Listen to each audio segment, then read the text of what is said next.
আকাশবাণী খবর পড়ছি নমামি বসু রুদ্র। প্রথমে বিশেষ বিশেষ খবর।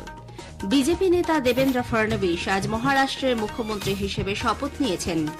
ভারতীয় বায়ুযান বিল 2024 আজ সংসদে পাশ হয়েছে। রাষ্ট্রপতি দ্রৌপদী মুর্মু শাস্তির থেকেও ন্যায় বিচার দেওয়ার দিকে মনোনিবেশ করার জন্য বিচারপতিদের কাছে আহ্বান জানিয়েছেন। বিদেশমন্ত্রী ড এস জয়শঙ্কর বলেছেন, ভারত চীনের সঙ্গে সুষ্ঠু বাণিজ্যিক সম্পর্ক রাখতে আগ্রহী হলেও কখনোই নির্ভরশীল হতে চায় না। ইসরো আজ পিএসএলভি C-59 রকেটের সাহায্যে প্রোবা 3 মিশনে সফল উৎক্ষেপণ করেছে। ভারত ও অস্ট্রেলিয়ার মধ্যে বর্ডার গাভাস্কার ট্রফির দ্বিতীয় ক্রিকেট টেস্ট আগামীকাল অ্যাডিলেডে শুরু হচ্ছে। আসছে বিস্তারিত খবরে। বিজেপি নেতা দেবেন্দ্র ফড়নবিস আজ মহারাষ্ট্রের মুখ্যমন্ত্রী হিসেবে শপথ নিয়েছেন। একই সঙ্গে শপথ গ্রহণ করেছেন দুই উপমুখ্যমন্ত্রী শিবসেনার একনাথ শিন্ডে এবং জাতীয়তাবাদী কংগ্রেস পার্টি এনসিপির অজিত পাওয়ার। মহারাষ্ট্র বিধানসভা নির্বাচনে 288টি আসনের মধ্যে বিজেপি, শিবসেনা, এনসিপি মহায়ুতি জোট 230টি আসনে জয়লাভ করে। মুম্বাইয়ের আজাদ ময়দানে আয়োজিত এক অনুষ্ঠানে মহারাষ্ট্রের রাজ্যপাল সিপি রাধাকৃষ্ণন প্রধানমন্ত্রী নরেন্দ্র মোদীর উপস্থিতিতে দেবেন্দ্র ফড়নবিসকে পদ ও মন্ত্রগুপ্তির শপথ বাক্য পাঠ করান। স্বরাষ্ট্রমন্ত্রী অমিত শাহ, প্রতিরক্ষামন্ত্রী রাজনাথ সিং, কেন্দ্রীয় মন্ত্রী নীতিন গডকরি এবং পীযূষ গোয়েল, বিজেপির সর্বভারতীয় সভাপতি জেপি নাড্ডা সহ 2000-এর বেশি বিশিষ্ট অতিথি এবং প্রায় 40,000 সমর্থক শপথ গ্রহণ অনুষ্ঠানে উপস্থিত ছিলেন। এই নিয়ে তৃতীয়বার দেবেন্দ্র ফড়নবিস মহারাষ্ট্রের মুখ্যমন্ত্রী পদে দায়িত্ব নিলেন। আগামী সপ্তাহে তাঁর মন্ত্রী পরিষদ গঠন করা হতে পারে। এদিকে প্রধানমন্ত্রী নরেন্দ্র মোদী মহারাষ্ট্রের নতুন মুখ্যমন্ত্রী দেবেন্দ্র ফড়নবিস এবং উপমুখ্যমন্ত্রী পদে শপথ নেওয়ার জন্য একনাথ শিন্ডে এবং অজিত পাওয়ারকে শুভেচ্ছা জানিয়েছেন।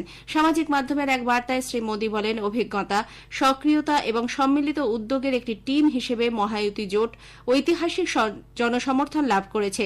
প্রধানমন্ত্রী বলেন, এই জোট জনগণের আশা আকাঙ্ক্ষা পূরণে এবং সুপ্রশাসন সুনিশ্চিত করতে কাজ করবে। রাজ্যের উন্নয়নে কেন্দ্র সম্ভাব্য সব রকম সাহায্য করবে বলেও শ্রী মোদী জানান। ঝাড়খণ্ডে হেমন্ত সোরেনের নেতৃত্বাধীন সরকারের মন্ত্রিসভার সদস্যরা আজ শপথ গ্রহণ করেছেন। রাঁচিতে রাজভবনে আয়োজিত এক অনুষ্ঠানে রাজ্যপাল সন্তোষ কুমার গাংওয়ার মন্ত্রীদের শপথ বাক্য পাঠ করান।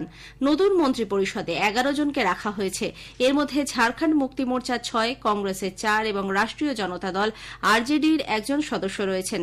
উল্লেখ্য, গত সপ্তাহে ঝাড়খণ্ড মুক্তি মোর্চার নেতা হেমন্ত সোরেন রাজ্যের মুখ্যমন্ত্রী হিসেবে শপথ নেন। 81 সদস্যের ঝাড়খণ্ড বিধানসভা নির্বাচনে আইএনডিআইএ জোট পেয়েছে 56টি আসন। ভারতীয় বায়ুযান বিল 2024 আজ সংসদে পাশ হয়েছে। আজ রাজ্যসভায় বিলটি আলোচনার জন্য উত্থাপন করা হয়। এর আগে লোকসভায় বাদল অধিবেশনে বিলটি পাশ হয়েছিল। এই বিলে বিমানের নকশা তৈরি, রক্ষণাবেক্ষণ, বিক্রি, রপ্তানি বা কোনো বিমান আমদানি এবং বিমান চালনার ক্ষেত্রে সুরক্ষার বিষয়ে নীতি নির্ধারণ ও নিয়ন্ত্রণ করার ক্ষমতা কেন্দ্রীয় সরকারকে দেওয়া হয়েছে। বিমান দুর্ঘটনা ও কোনো ঘটনার ক্ষেত্রে তদন্তের বিষয়ে নির্দেশিকা তৈরির ক্ষমতাও থাকবে সরকারের হাতে। আলোচনায় অংশ নিয়ে অসামরিক উড়ান চলাচল মন্ত্রী কে রামমোহন বলেন, 1934-এর বিলটি 21 বার সংশোধন করা হয়েছে। বিমান চলাচলের ক্ষেত্রে ভারত বিশ্বের অন্যতম দ্রুত বিকাশশীল দেশ হিসেবে উঠে এসেছে। তিনি বলেন, দেশের উড়ান চলাচল ক্ষেত্রকে অন্য উচ্চতায় নিয়ে যেতে এবং এ ব্যাপারে দেশকে হাবে পরিণত করতে সরকার দায়বদ্ধ। জনগণকে বিমান চলাচল নেটওয়ার্কের মধ্যে আনা ছাড়াও এই বিলে কর্মসংস্থান সৃষ্টির উপর জোর দেওয়া হয়েছে। আলোচনায় অংশ নিয়ে বিজেপি সাংসদ শম্ভু সরণ বলেন, গত 10 বছরে অসামরিক উড়ান চলাচল ক্ষেত্রে দেশে ব্যাপক উন্নয়ন হয়েছে। বিজেডি সুনিতা দেও বিমান ভ্রমণে খরচের উচ্চ হার নিয়ন্ত্রণে কার্যকর পদক্ষেপ গ্রহণের উপর জোর দেন। তৃণমূল কংগ্রেসের সাগরিকা ঘোষ বিমানবন্দরের জন্য টেন্ডার প্রক্রিয়া এবং দরপত্র আহ্বানের বিষয়টিতে স্বচ্ছতা আনার দাবি জানান। আলোচনার পর বিলটি সভায় পাশ হয়। এরপরই রাজ্যসভার অধিবেশন মুলতবি হয়ে গেছে। কলকাতা থেকে ইউরোপের বিভিন্ন দেশ এবং মার্কিন যুক্তরাষ্ট্রের মধ্যে সরাসরি বিমান চলাচল শুরু করার ব্যাপারে একটি প্রস্তাব আজ সর্বসম্মতিক্রমে পশ্চিমবঙ্গ বিধানসভায় গৃহীত হয়েছে। এ ব্যাপারে প্রয়োজনীয় পদক্ষেপ করার জন্য কেন্দ্রীয় সরকারের কাছে আবেদন জানিয়েছে রাজ্য বিধানসভা। এই উদ্দেশ্যে আনা প্রস্তাবটি আলোচনার জন্য বিধানসভায় উত্থাপন করে অর্থমন্ত্রী চন্দ্রিমা ভট্টাচার্য বলেন, একসময় কলকাতা থেকে ইউরোপ এবং মার্কিন যুক্তরাষ্ট্রের সরাসরি বিমান যোগাযোগ ছিল, কিন্তু পরবর্তীকালে নানা কারণে ওইসব বিমান সংস্থা কলকাতা থেকে উড়ান চলাচল বন্ধ করে দেওয়ায় শতবর্ষ প্রাচীন কলকাতা বিমানবন্দর থেকে আর ওইসব দেশে আকাশপথে সরাসরি পৌঁছানো যায় না। যাতে ওইসব বিমান সংস্থা ফের কলকাতা থেকে ওই দেশগুলিতে সরাসরি বিমান চালাতে আগ্রহী হয়, সেজন্য তাদের আকর্ষণ করতে প্রয়োজনীয় পদক্ষেপ গ্রহণের জন্য কেন্দ্রীয় সরকারকে অর্থমন্ত্রী আবেদন জানান। বিরোধী দলনেতা শুভেন্দু অধিকারী এই প্রস্তাবকে পূর্ণ সমর্থন করে বলেন, এ ব্যাপারে কেন্দ্রীয় সরকারের কাছে প্রতিনিধি দল পাঠালে বিজেপি তাতে সামিল হতে প্রস্তুত। রাষ্ট্রপতি দ্রৌপদী মুর্মু শাস্তির থেকেও ন্যায় বিচার দেওয়ার দিকে মনোনিবেশ করার জন্য বিচারপতিদের কাছে আহ্বান জানিয়েছেন। ভুবনেশ্বরে আজ সন্ধ্যায় নতুন আদালত চত্বরের উদ্বোধন করে শ্রীমতী মুর্মু বারবার আদালত মুলতুবি করে দেওয়ার সংস্কৃতি ত্যাগ করার জন্য আবেদন জানান। এতে গরিব মানুষ অযথা সমস্যার মধ্যে পড়েন বলে তাঁর অভিমত। রাষ্ট্রপতি বলেন, ভারতীয় ন্যায় সংহিতা দেশে বিচার ব্যবস্থায় ঔপনিবেশিকতার প্রভাবকে শেষ করেছে। বিচার ব্যবস্থা, থানা, পুলিশকে মানুষের কাছে সহজ এবং সুগম করে তোলার উদ্দেশ্যেই এই পদক্ষেপ। This complex is one of its kind and has been constructed in a sprawling area. The development of the complex is well conceived and is designed to meet the current and future needs.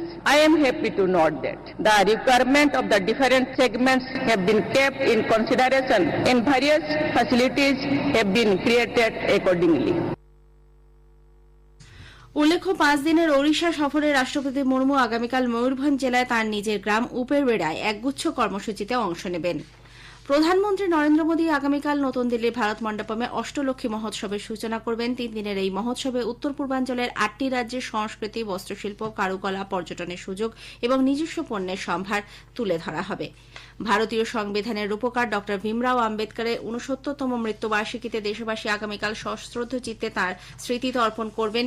এই উপলক্ষে উপরাষ্ট্রপতি জগদীপ ধনখড়, প্রধানমন্ত্রী নরেন্দ্র মোদী, লোকসভার অধ্যক্ষ ওম বিড়লা, রাজ্যসভার chairperson Harivamsa প্রমুখ সংসদ ভবন চত্বরের প্রেরণাস্থলে তাঁর স্মৃতির প্রতি শ্রদ্ধা জানাবেন।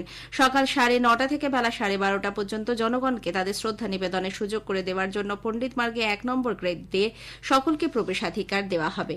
এই খবর আপনারা শুনছেন আকাশবাণী থেকে। বিদেশমন্ত্রী ড এস জয়শঙ্কর বলেছেন, ভারত শুধুমাত্র বিশ্বের অন্যান্য অর্থনীতির গ্রাহক বাজার হিসেবেই থাকতে চায় না। আজ নতুন দিল্লিতে ভারত অ্যাট 100 শিখর সম্মেলনে বক্তব্য রাখতে গিয়ে ড জয়শঙ্কর বলেন, বড় আন্তর্জাতিক সংস্থা এবং শিল্প প্রতিষ্ঠানগুলি শুধুমাত্র ভারত বাজারের জন্য ভারতে আসছে না, ভারতের প্রতিভা ভাণ্ডারও এর অন্যতম কারণ। ভারত চীনের সঙ্গে সুষ্ঠু বাণিজ্যিক সম্পর্ক রাখতে আগ্রহী হলেও কখনো নির্ভরশীল হতে চায় না বলে বিদেশমন্ত্রী জানান। For the last 4.5 years, our political relationship with China has not been good because of the situation in the border. Things have improved a little bit. We have managed to make some progress out there. We have to now sit down and discuss with the Chinese what we do further. There are no black and white answers in very sharp terms. Everything needs to be balanced and weighed. Bharat বলেছে, প্যালেস্তাইনের প্রতি দৃষ্টিভঙ্গিতে কোনো পরিবর্তন হয়নি এবং সার্বভৌম স্বাধীন প্যালেস্তাইনের জন্য দুটি দেশের মধ্যে আলাপ আলোচনাকেই সমর্থন করে। আজ রাজ্যসভায় এক লিখিত প্রশ্নের জবাবে বিদেশমন্ত্রী এই কথা জানান। তিনি বলেন, গত অক্টোবরে ইসরায়েলে যে সন্ত্রাসবাদী হামলা হয়েছিল, ভারত তার তীব্র নিন্দা করেছে। প্যালেস্তাইনে মানুষের কাছে দ্রুত ও নিরাপদ মানবিক সাহায্য পৌঁছে দেওয়ার ওপরও জোর দেন তিনি। সিরিয়ার বিদ্রোহীরা সুপরিকল্পিতভাবে হামা শহরটিকে আজ দখল করে নিয়েছে। উত্তর সিরিয়ার এটি বিদ্রোহীদের এক বিপুল জয় হিসেবেই গণ্য করা হচ্ছে।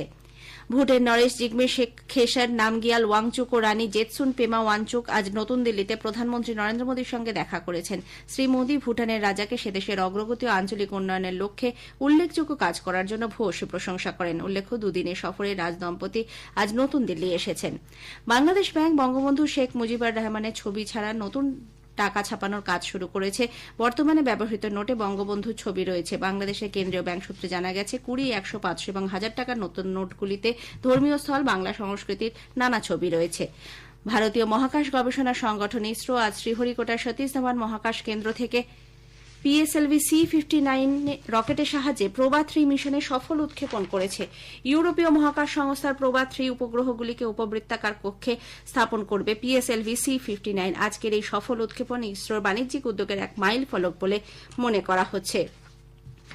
ভারত ও অস্ট্রেলিয়ার মধ্যে বর্ডার গাভাস্কার ট্রফির দ্বিতীয় ক্রিকেট টেস্টে আগামীকাল অ্যাডিলেডে শুরু হচ্ছে। প্রথম টেস্ট ইতিমধ্যেই ভারত জিতে নিয়েছে। দিন ও রাতের এই গোলাপি বলের টেস্ট ম্যাচ শুরু হবে ভারতীয় সময় সকাল 9:30টায়। শেষ করার আগে খবরের বিশেষ কিছু অংশ আরও একবার। বিজেপি নেতা দেবেন্দ্র ফড়নবিশ আজ মহারাষ্ট্রের মুখ্যমন্ত্রী হিসেবে শপথ নিয়েছেন। ভারতীয় বায়ুযান বিল 2024 আজ সংসদে পাশ হয়েছে। ইসরো PSLV C-59 রকেটের সাহায্যে প্রভা 3 মিশনে সফল উৎক্ষেপণ করেছে। ভারত ও অস্ট্রেলিয়ার মধ্যে বর্ডার গাভাস্কার ট্রফির দ্বিতীয় ক্রিকেট টেস্ট আগামীকাল অ্যাডিলেডে শুরু হচ্ছে। খবর শেষ হলো।